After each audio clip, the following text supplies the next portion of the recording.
Alright, I figured now's a good time to do a informational video for people that have asked me a bunch of questions about how these machines are put together, how to access different compartments of it, and what they look like when they're torn apart. So this is basically an MK1 torn down to its roots. There's absolutely nothing in here. As you can see, I've completely stripped it all the way down.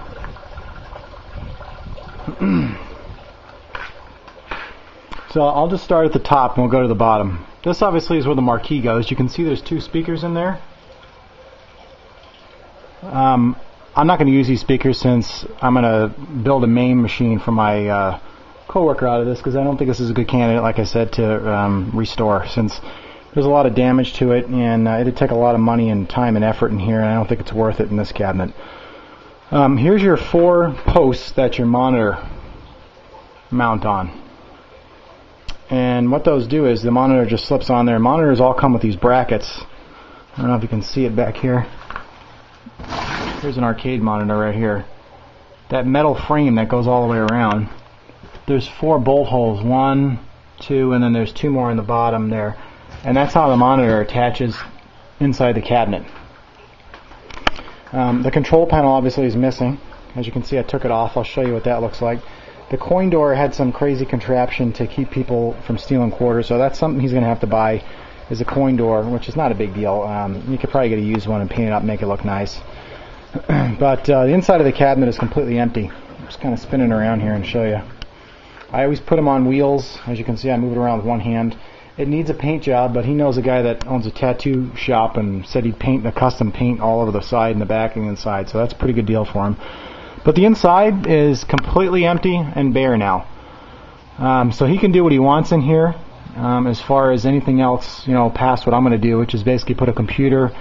He likes the way the MacVision looks on my MAME, so I think we're going to do a MacVision in here.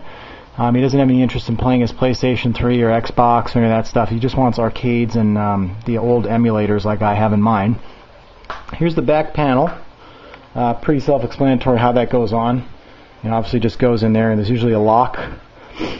There's the side panel right there that fits in this slot here, and another reason why I like the MK1s is because it has this access panel right here, and you can reach in here, turn on your power strip and turn on your computer, and that makes it really easy, opposed to having to custom wire stuff all the way up to the top of the cabinet. Here's your control panel. This is a dedicated MK1, like I've said before, and you can tell it's in pretty nice shape. It's got the 5 buttons, the 5 action buttons. It's got the actual joystick. Everything's here. Player 1, player 2, and all that stuff. And it's in nice shape. A couple of people probably try to put another game in here. You can see there's some holes drilled here and there, but they don't go through to the top. So I'm going to keep this for myself. And then I took all that blue stuff off, and you can see that the MK1 metal control panel is completely intact. No extra holes or anything there. So I'm going to keep this one as well. There's a couple of holes here and here and here and here, but I mean that does nothing to take away from it. As you can see how nice the back is here. So I'm going to keep this one since I sold my old one. I should have never done that off my MK1. But the way you take a control panel off, it's pretty simple. There's only 4 bolts. I've shown this a couple of times, but I might as well show it again while I got it all off here. I'll take the control panel off here. I think they're 7/16 bolts if I'm right. And here they are. Here's one of them. There's one that goes in here, like that. There's one that goes in here like that. And there's one here that goes like this, right here. And then one that goes right there. And those go through to here, here, here, and here on the cabinet. And that's what secures the control panel on there. As far as the control panel top, this here, like I said, the MK1 just has a bracket that gets bolted on here, so it sits like so. MK2 and MK3 and MK4 and any other machines usually have some kind of I don't know how to describe it. It's just like a lever, and opens and closes and holds it open. I'm not going to put that on here. It's kind of a waste to do that, since we're probably just going to put a keyboard on top of it and a mouse that comes through. But I just wanted to show you guys how some of this stuff comes together and how it comes apart.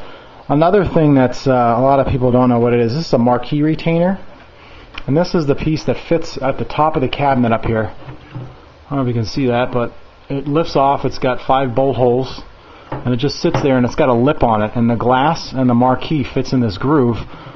in that little lip groove right there, and it holds it in place. And that's the way that works. So, as you can see, the light is missing. I went to Lowe's today and bought a couple things, so I'm just going to throw this in there. That way he's got an actual marquee light. Got a power strip here, so I'm going to throw that in there. I was going to paint it, but since he knows somebody that does custom paint work, I'm just going to keep this in the closet and we'll use it for something later. And that's pretty much it. I got to get a piece of glass or a piece of plexiglass to fit in the marquee. I have the actual monitor glass back there. You can see it right there. And that's pretty much it. You know, there's some damage to the cabinet on the bottom here. But I'm going to leave that up to him because he said that, you know, he might just tear that piece off, Bondo it up, and then have his buddy spray it all the way from head to toe. So I've torn a lot of stuff off this cabinet, but as far as the bones go, it's pretty good. You know, it looks pretty good inside. It's pretty clean. There's not really any major damage except for that one piece down there, but I mean that's really nothing that can't be fixed, you know, with a little bit of wood putty or, you know, Bondo or whatever you want to use. But it looks pretty good. So, like I said, I don't know if I'm going to make a series of videos on this, but I'm probably going to send Mysterio Zone the computer that I bought for this and have him dial it in like he dialed my MAME. He did a fantastic job on that. It just boots right into Maximus. So that would be really cool if he could hook that up. I'm probably going to have to buy a license again for Maximus for my buddy, but I'll put the 30-day trial on there. I'll have him put it on there and then have him buy the $30 Maximus license. So not a big deal, but that's where we are here. I'm not really sure how much more I'm going to get done today. I don't really have anything else to do. I don't have any parts or anything unless the computer and monitor come, but I haven't ordered the monitor yet. So that's where we are. So stay tuned.